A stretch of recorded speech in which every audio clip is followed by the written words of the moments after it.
Bonjour, et bienvenue. Installez-vous confortablement, laissez le monde extérieur s'effacer. Ici, chaque histoire vous entraîne dans les ruelles brumeuses de Londres, là où Sherlock Holmes observe, déduit, et dévoile l'invisible. Si l'univers de Sherlock Holmes vous intrigue, alors ne partez pas encore. Abonnez-vous, restez avec moi, et laissez-vous guider vers la prochaine affaire. Les mystères ne dorment jamais, et la suite vous attend. Ouvrez grand vos oreilles, le mystère commence maintenant.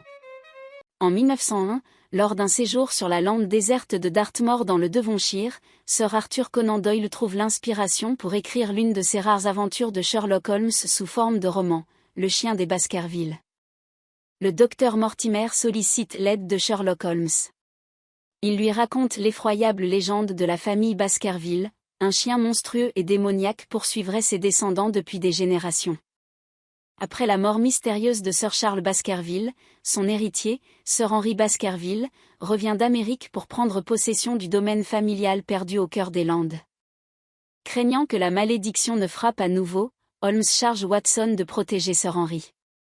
Au fil de son enquête, Watson découvre des personnages suspects et de nombreux événements étranges. Holmes finit par résoudre le mystère. Le prétendu chien surnaturel n'est pas une créature démoniaque, mais un véritable chien dressé pour terroriser les victimes et servir les plans d'un criminel avide d'héritage. Et maintenant l'histoire commence.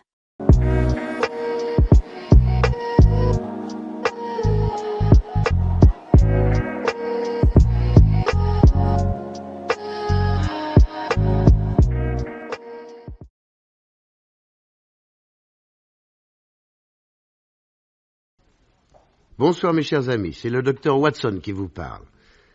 Un matin de juin 1887, j'étais en train de prendre mon breakfast avec mon ami Sherlock Holmes, qui depuis 2 jours souffrait d'une forte grippe, quand notre logeuse, Madame Hudson, introduisit un gentleman très mince et de haute taille.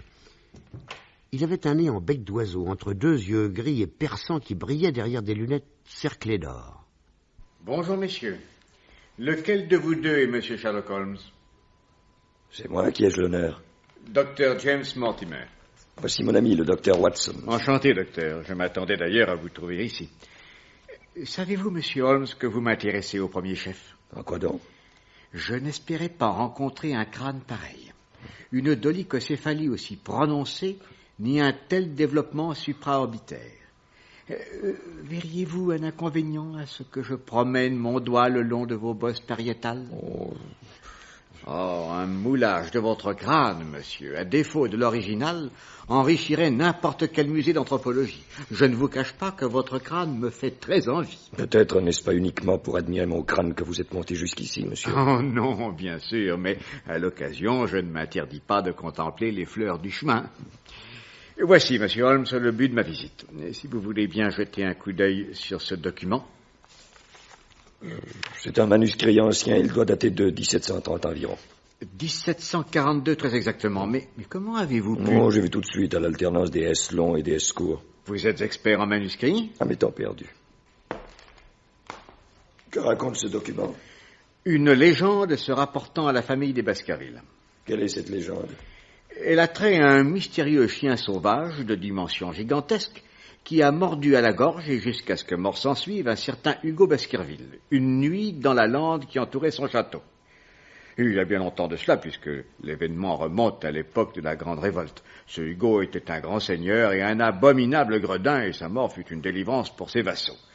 Mais, comme si la punition dut se perpétuer, la bête continue à terroriser les descendants qui habitèrent le château des Baskerville, et de père en fils, il n'y eut pas un décès subit ou mystérieux qui ne fût attribué à l'intervention de ce chien, toujours invisible et présent. Oh, cher monsieur, ces vieilles histoires imaginaires sont légion. Attendez, monsieur Holmes, attendez.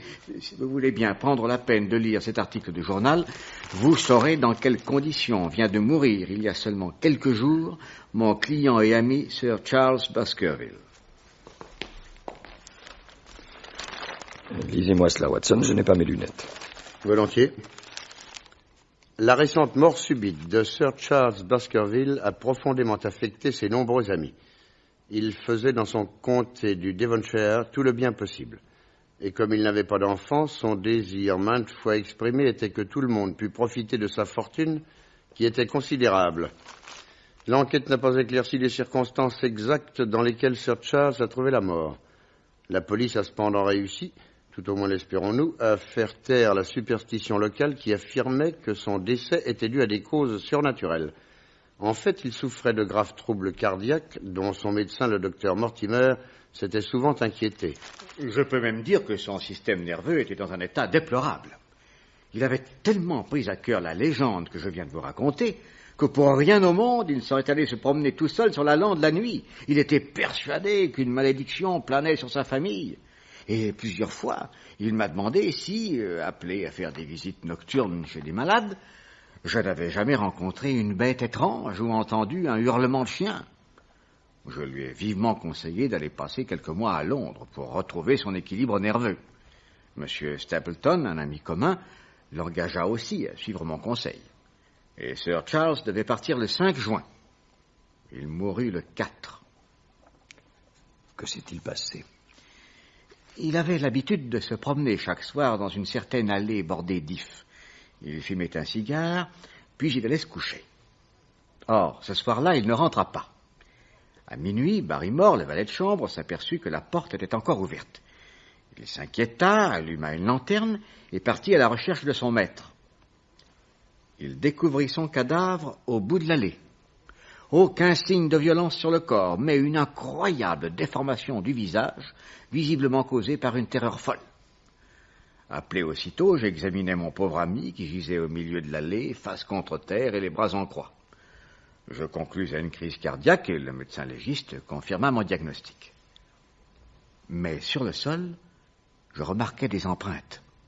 La terre était humide? Oui, il avait plu toute la journée. Je trouvai d'abord, partant du château, les traces des semelles de Sir Charles. Puis soudain, elles changèrent d'aspect comme s'il s'était mis à marcher sur la pointe des pieds. Et à 20 mètres du corps, je découvris des marques totalement différentes. D'un homme? D'une femme? Non, monsieur Holmes. C'étaient les empreintes d'un chien gigantesque. J'avoue qu'à ces mots, je ne pus m'empêcher de frissonner. Sherlock Holmes se pencha vers Mortimer. Son regard brillait de la lueur dure et aiguë que je lui connaissais bien.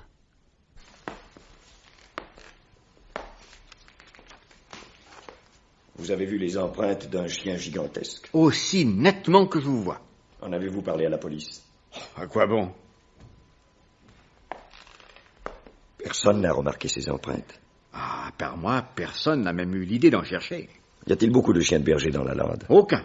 D'ailleurs, il ne s'agit certainement pas d'un chien de berger. Il ne s'est pas approché du corps? Non. Cette allée, comment se présente-t-elle exactement? Elle est bordée, si je puis dire, de 2 murs. Ces 2 murs ont 4 mètres de haut, et ils sont faits de vieux ifs si serrés qu'ils sont aussi impénétrables qu'une maçonnerie. C'est d'ailleurs une des curiosités de la région. L'allée des ifs du château de Baskerville est très connue. J'en ai entendu parler.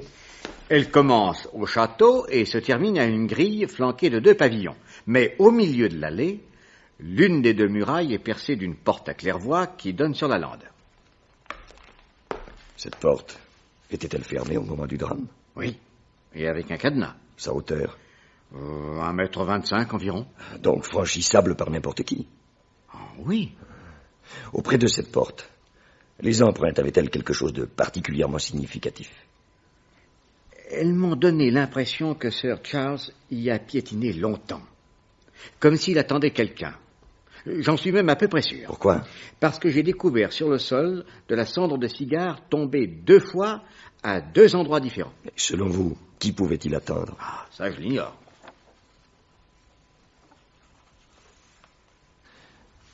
Pensez-vous qu'il soit mort d'une crise cardiaque causée par une peur? Cela ne fait aucun doute.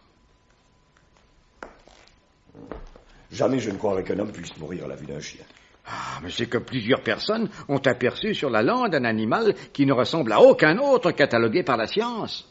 Énorme, phosphorescent, fantomatique, horrible.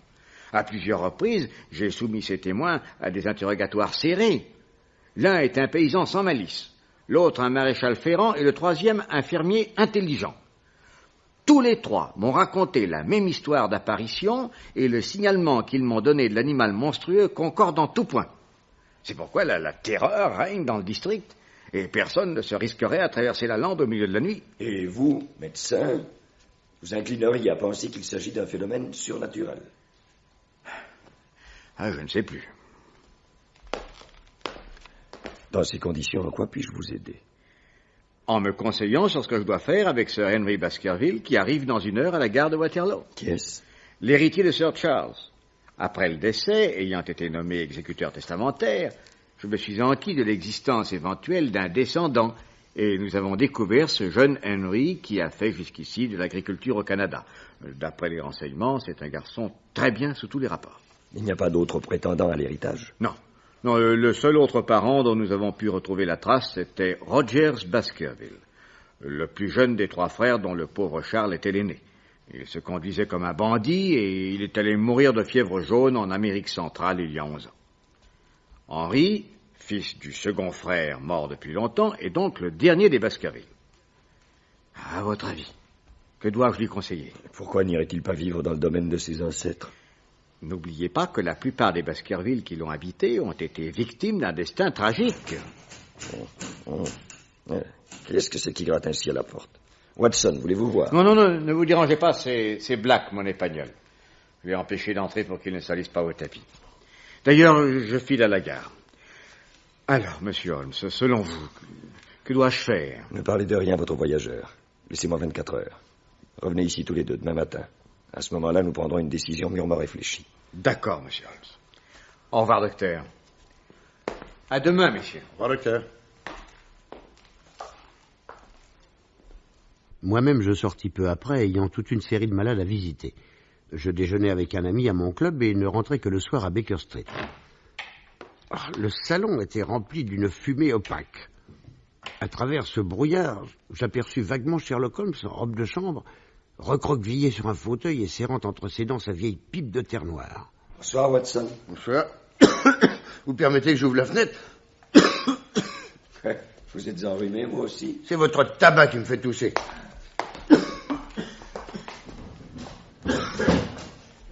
Ce que je vois, vous avez beaucoup réfléchi à l'affaire Baskerville.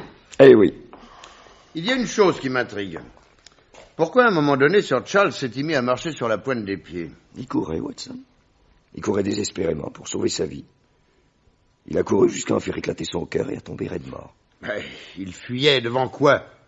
C'est ce que je me demande. J'ai tout lieu de croire qu'il était fou de terreur. Et que la cause de cette terreur lui est apparue sur la lande. Voici une carte d'état-major que j'ai achetée cet après-midi chez Stanford. Regardez. Le château de Baskerville est ici. À 20 kilomètres de la prison des Forçats.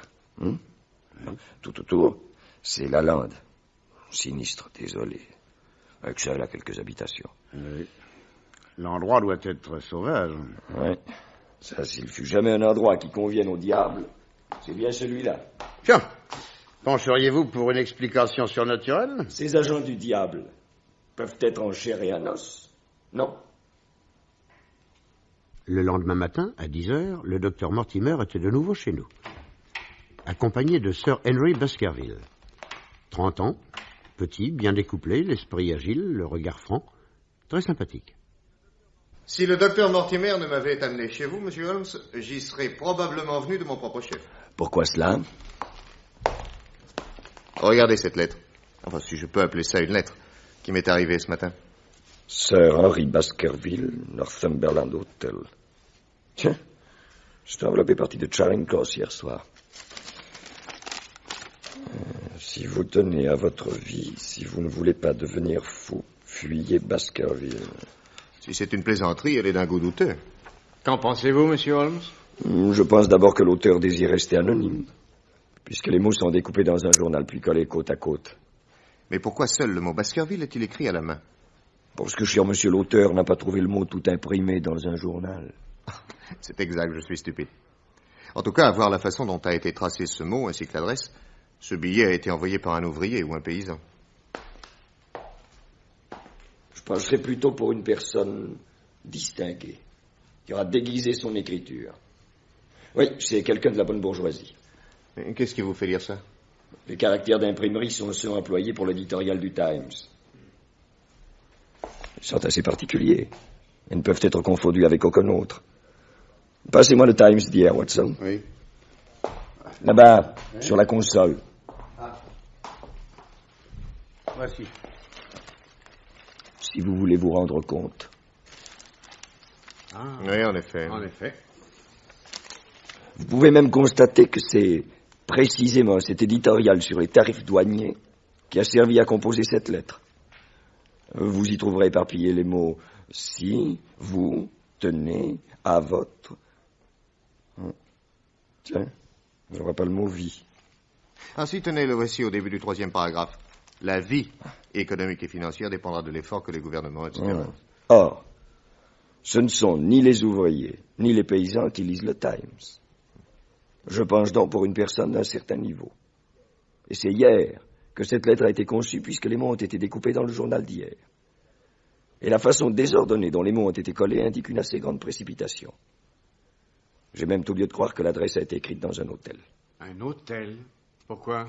Vous pouvez constater que la plume et l'encre n'étaient guère familières à l'auteur. La plume a crachoté 2 fois, au cours d'un seul mot. L'encre s'est épuisée 3 fois pour une adresse assez courte. Vous connaissez les plumes, les encriers des hôtels. Les plumes y sont rarement bonnes. Il n'y a jamais beaucoup d'encre dans les encriers. Très juste. À présent, Sir Henry, s'est-il produit dans votre vie un autre événement digne d'attention depuis votre arrivée à Londres? Je ne pense pas que la perte d'un soulier présente un intérêt quelconque. Certainement pas. Sait-on jamais? En quelles circonstances? Hier soir, à l'hôtel, j'ai mis devant ma porte, avant de me coucher, une paire de souliers. Ce matin, on ne m'en a rendu qu'un seul, et le valet de chambre m'a juré ses grands dieux qu'il n'en avait pas trouvé 2. Il avait même cru avoir affaire à un unijambiste. Autrement dit, on vous a égaré un soulier. Oui. À moins qu'on ne vous l'ait volé. Je me demande dans quel but. Moi aussi. Voyez-vous, je ne pense pas que dans votre cas, cette petite histoire soit négligeable. Le pire est que je venais d'acheter ces souliers dans le Strand et que je les ai pas encore mis, enfin une seule fois. Ouais, si vous ne les aviez jamais mis, pourquoi les donniez-vous à cirer? Eh bien, parce que le cuir neuf a un aspect désagréable. Ils sont brillants et plus doux après un bon coup de cirage. Oui, je suis de votre avis. Maintenant, messieurs, le moment est peut-être venu de me dire tout ce que vous savez. Car à l'attitude du docteur Mortimer depuis mon arrivée et à notre présence chez le plus grand détective d'Europe, j'ai tout lieu de croire qu'il se passe quelque chose d'insolite. Votre demande, Sir Henry, est on ne peut plus légitime. S'il le veut bien, le docteur Mortimer va vous mettre immédiatement au courant. Mortimer raconta alors toute l'affaire à l'héritier de Baskerville, qui l'écouta avec la plus vive attention. Il poussait de temps à autre une exclamation de surprise, et quand le narrateur eut terminé, ce ne fut qu'après un assez long silence que Sir Henry reprit la parole. Eh bien, voilà un héritage qui s'annonce mal. Oui, bien sûr, quand j'étais enfant, j'ai entendu parler de ce chien. C'est une histoire de famille. Je ne l'ai jamais prise au sérieux. En tout cas, quelqu'un vous avertit qu'il y a danger. Oui, à moins qu'on ne cherche à m'évincer, à m'éloigner du domaine. Oh, c'est fort possible. D'ores et déjà, je crois pouvoir vous dire, monsieur Holmes, qu'il n'y a ni homme ni démon qui puisse m'empêcher d'habiter la demeure de mes ancêtres. Il serait quand même bon de réfléchir. Soit. Voyons, il est 11h30. Nous allons rentrer à l'hôtel. Monsieur Holmes et vous, Dr. Watson, voulez-vous bien venir nous y rejoindre et déjeuner avec nous? Entendu. Volontiers, merci. Eh bien, alors rendez-vous à 1h. Venez, Mortimer. Nous gagnerons l'hôtel à pied. Cette affaire m'a positivement assommé. Quand la porte d'en bas se fut refermée, Sherlock Holmes se métamorphosa, le rêveur faisant place à l'homme d'action. Vite, Watson. Votre chapeau, chaussez-vous. Il n'y a pas une minute à perdre. Sherlock Holmes se précipita dans la pièce voisine pour troquer sa robe de chambre contre une redingote, et nous descendîmes l'escalier 4 à 4.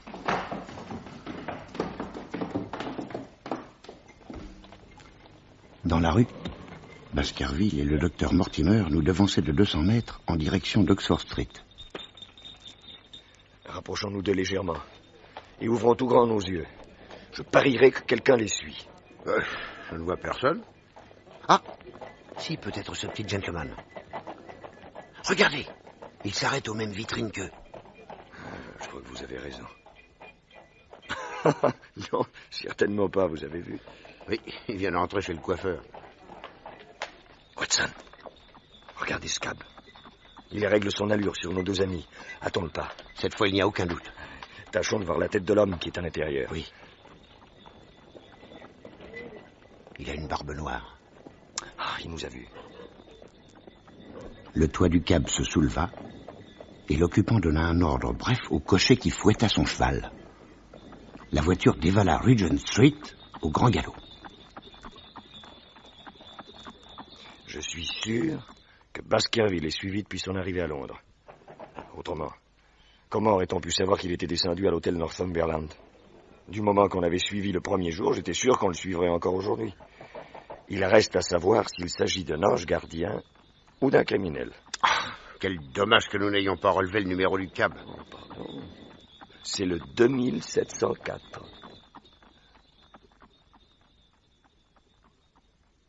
Quand nous fûmes introduits dans le salon de l'appartement que Sir Henry Baskerville occupait à l'hôtel, nous le trouvâmes fort en colère.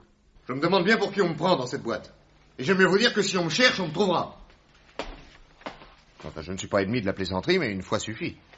Que se passe-t-il? Mais cette nuit, on me vole un soulier jaune tout neuf. Et maintenant, on me vole un vieux soulier noir. Comment?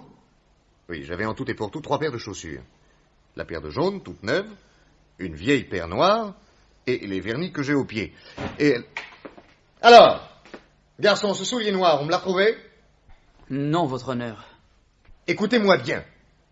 Ou il me sera rendu avant ce soir, ou je quitte l'hôtel. Ce sera le dernier objet qu'on me dérobera dans cette caverne de voleurs. Allez. Bien, votre honneur. Excusez-moi, monsieur Holmes, de vous importuner avec des détails aussi stupides. Oh, je vous en prie. Vous savez que je suis décidé, je vais habiter Baskerville. Quand? À la fin de la semaine. Très bien. Je dois vous dire que tout à l'heure, en sortant de chez moi, vous avez été suivi. Par qui? Docteur Mortimer, connaîtriez-vous par hasard un homme qui porte une grande barbe noire? Non. Attendez, si.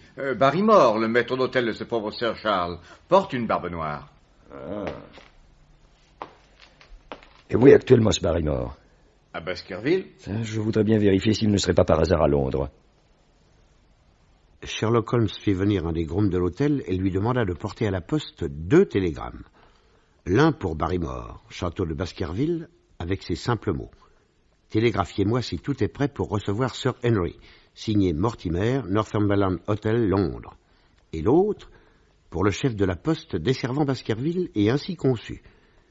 Télégramme pour M. Barrymore, à remettre en main propre. Si absent, prière renvoyer texte à Sir Henry Baskerville, Northumberland Hotel, Londres. De cette façon, nous saurons ce soir au plus tard si Barrymore est à Londres ou non. Mais qui est exactement ce Barrymore? Le fils du vieux concierge est décédé. Depuis 4 générations, les Barrymore sont les gardiens du château. Et ceux qui sont là actuellement représentent à eux deux tout le personnel domestique. Non. Mon oncle ne se ruinait pas en serviteur. Oh, il avait des goûts très simples. Et les Barrymore lui suffisaient et il les estimait beaucoup. En tout cas, tant que personne ne loge au château, ils jouissent d'une demeure agréable et n'ont rien à faire. Ce Barrymore a-t-il été avantagé dans le testament de Sir Charles? Lui et sa femme ont reçu chacun 500 livres. Ah. Savait-il qu'il recevrait une pareille somme? Oui, Sir Charles parlait volontiers de ses dispositions testamentaires. Voilà qui était intéressant.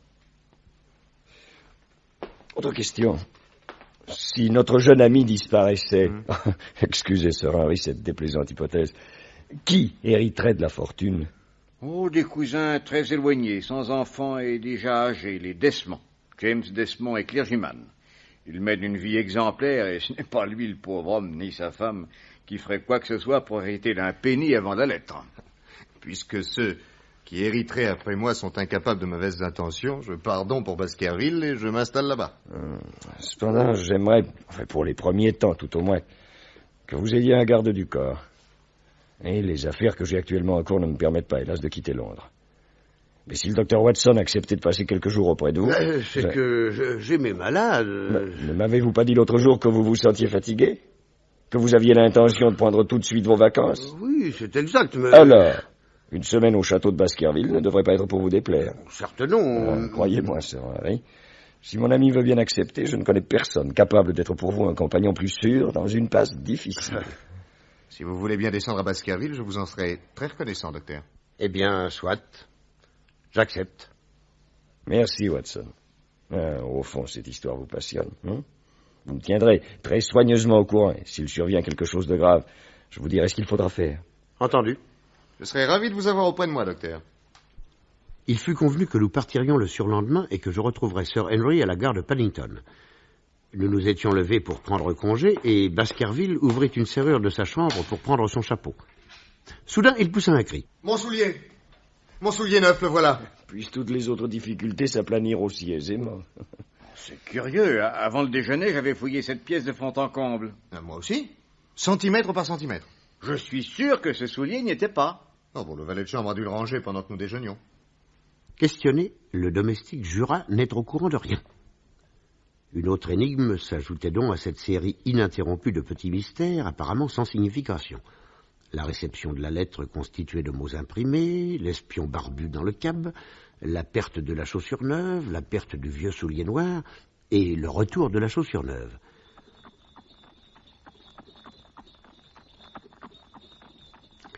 Pendant que nous roulions vers Baker Street, Sherlock Holmes demeura silencieux.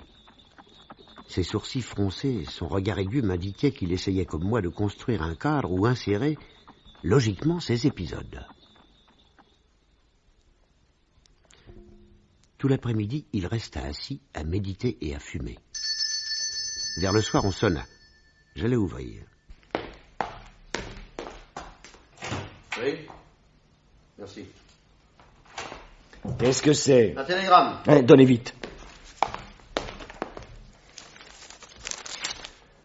Vient d'être informé que Barrymore est bien à Baskerville. Signé Mortimer. La piste Barrymore doit donc être abandonnée? Il reste le cocher du cab. Descendons vite, Watson. Sherlock Holmes appela un cab et se fit conduire aux écuries de la compagnie.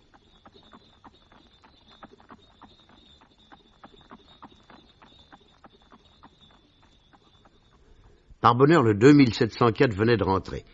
Mon ami exhiba sa carte de policier au cocher. Tenez, mon vieux, voici un demi-souverain. Et ne me cachez rien. Parlez-moi du client à barbe noire, qui est venu s'arrêter dans Baker Street, entre 10h et 11h30, et qui a suivi le gentleman dans Regent Street. Alors là, vous, monsieur, vous m'embarrassez. Ce client m'a confié qu'il était détective et il m'a fait promettre de ne parler de lui à personne. Police. Vous aussi? Non, mais moi, je suis un vrai policier. Tandis que votre client était un faux. Ah? C'est tout ce qu'il vous a dit? Oui. Ah, non, il m'a encore dit son nom. Ça, c'était pour le moins imprudent. Et comment s'appelait-il? Sherlock Holmes. Sherlock Holmes. Touché, Watson. Je sens là un fleuret aussi rapide et aussi souple que le mien. Alors, il vous a dit qu'il s'appelait Sherlock Holmes? Ben oui. Où l'avez-vous pris en charge? Et qui s'est-il passé? Il m'a allé vers 9h30 dans Trafalgar Square. Il m'a dit qu'il était détective et il m'a offert 2 guinées pour que je fasse exactement ce qu'il voudrait toute la journée sans lui poser de questions. Alors, d'abord, nous sommes allés devant le Northumberland Hotel et là, nous avons attendu la sortie de 2 messieurs qui ont pris un cab à la station.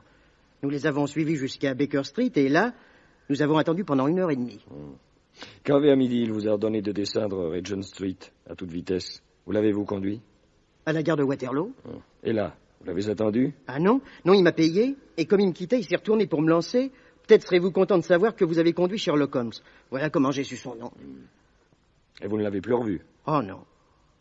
Comment était-il physiquement? Bon, la quarantaine, une belle barbe noire en carré, un peu moins grand que vous. Oh oui, une bonne dizaine de centimètres.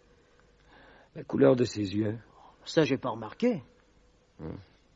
Je vous remercie. Moi aussi. Au revoir, messieurs.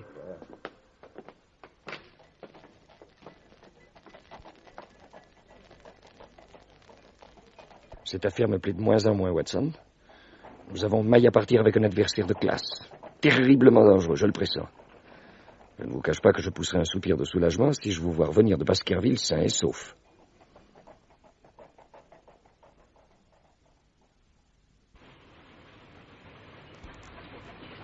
Aujourd'hui, je retrouvais à la gare Sir Henry et le docteur Mortimer.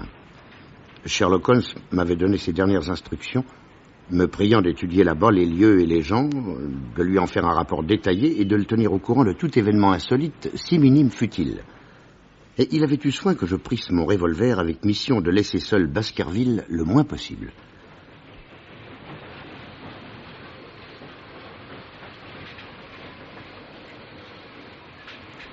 Le train s'arrêta à une petite gare et nous descendîmes. Un break nous attendait. Je m'étonnais de voir près de la sortie 2 militaires appuyés sur leurs fusils qui nous dévisageaient attentivement. La campagne était superbe.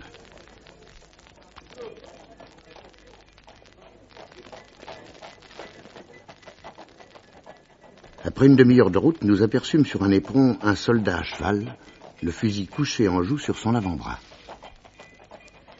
Cocher, pourquoi ce militaire est-il là? C'est un forçat qui s'est évadé de Princeton, monsieur. Depuis 3 jours, il court la campagne. Les gardes surveillent toutes les routes et toutes les gares, mais il n'a pas encore donné signe de vie. Les gens n'aiment pas ça, monsieur. Je croyais que tout renseignement pouvant indiquer sa piste était payé 5 livres. Oui, mais nous, on veut pas avoir la gorge tranchée.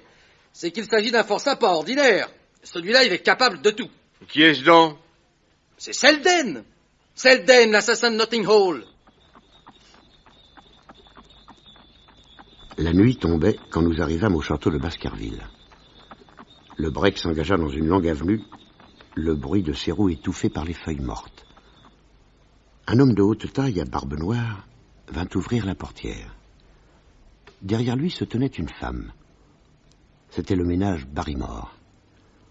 Le docteur Mortimer nous quitta pour regagner le village de Grimpen où il habitait et je suivis Sir Henry qui entrait dans la demeure des Baskerville. Tout y respirait le froid et la solennité. Le maître d'hôtel s'inclina. Désirez-vous, monsieur, que le dîner soit servi tout de suite? Est-il prêt? Il le sera dans quelques instants. Vous trouverez de l'eau chaude dans vos chambres.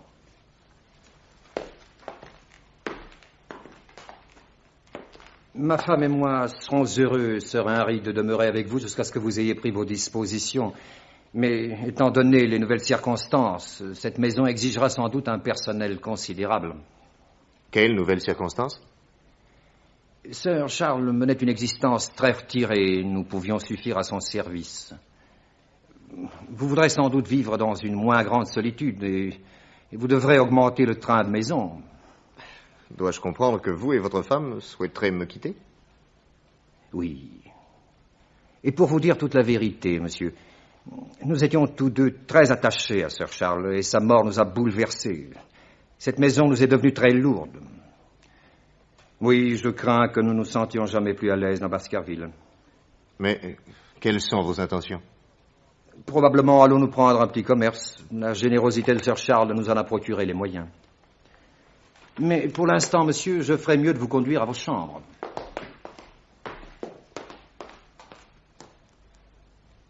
Le dîner fut sinistre.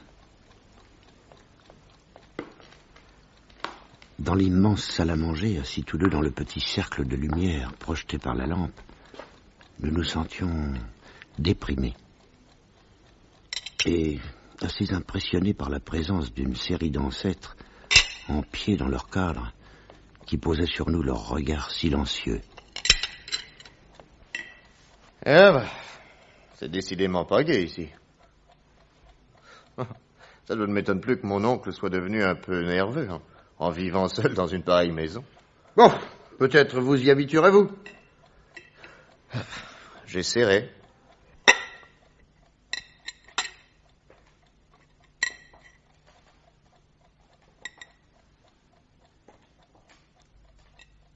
J'écartais mes rideaux avant de me mettre au lit et je regardais par la fenêtre. Les arbres gémissaient dans le vent.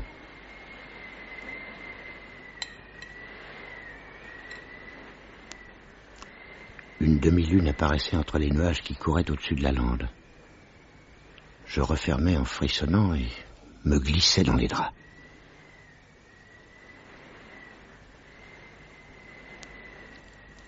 Je ne parvins pas à m'endormir. Tous les quarts d'heure, une horloge sonnait.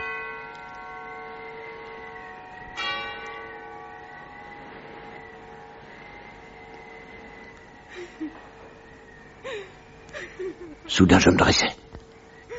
Du plus profond de la nuit, j'entendis s'élever une plainte. C'était une femme qui sanglotait.